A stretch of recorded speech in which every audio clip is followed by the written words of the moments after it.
നാട്ടുകാർ വലിയ പ്രതിഷേധത്തിലാണ്. കാരണം ഇത് ഇന്നോ ഇന്നലെയോ തുടങ്ങിയ ഒരു പ്രശ്നമല്ല. ഇത്തരത്തിൽ നിരന്തരമായി ഇവിടെ ഇങ്ങനെ ഒരു അപകടങ്ങൾ ഉണ്ടാകുന്നു. ഇന്ന് ഇങ്ങനെ ഒരു പരീക്ഷ ആയതുകൊണ്ട് മാത്രം കുറച്ച് കുട്ടികളെ ഉണ്ടായിട്ടുള്ളൂ, അല്ലെങ്കിൽ ഇതിലധികം കുട്ടികൾ ഇവിടെ ഉണ്ടാകും. ഈ കൂടുതൽ കുട്ടികൾ ഉണ്ടാകുന്ന സാഹചര്യം ഉണ്ടാകും. പക്ഷേ എന്നാൽ ഇന്ന് പരീക്ഷ ആയതുകൊണ്ടാണ് ഇത്ര കുറച്ച് കുട്ടികൾ ഉണ്ടായിട്ടുള്ളൂ എന്നുള്ളതാണ് പറയുന്നത്. ഇപ്പോൾ നമുക്കൊരു പ്രധാനപ്പെട്ട ഒരു വിവരം കൂടി വരുന്നുണ്ട്. ഇവർ പരീക്ഷ കഴിഞ്ഞ് മടങ്ങുന്നതിനിടെയാണ് ഈ അപകടം ഉണ്ടായത്.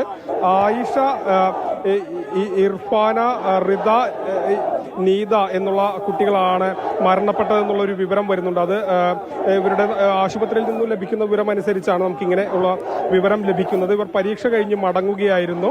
മണ്ണാർക്കാട് ഭാഗത്തേക്ക് വരികയായിരുന്ന സിമന്റ് കയറ്റിയ ലോറിയാണ് പിന്നീട് ഈ അപകടം ഉണ്ടായത്. ഈ അപകടത്തിൽപ്പെട്ട് 4 കുട്ടികൾ മരിച്ചു. ഇതിനെ തുടർന്നാണ് ഈ ഒരു പ്രതിഷേധം ഇവിടെ ഉണ്ടാകുന്നത്. ഈ വഴിയിലൂടെ ഒരു വാഹനങ്ങളും കടത്തിവിടാതെയാണ് അവർ പ്രതിഷേധിക്കുന്നത്.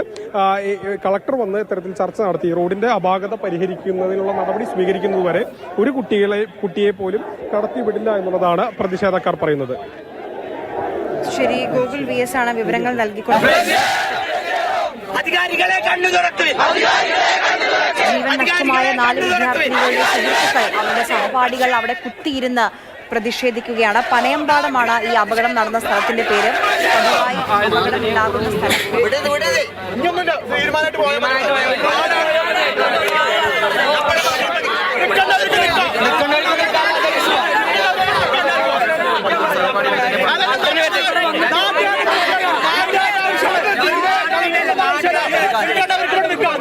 തീരുമാനം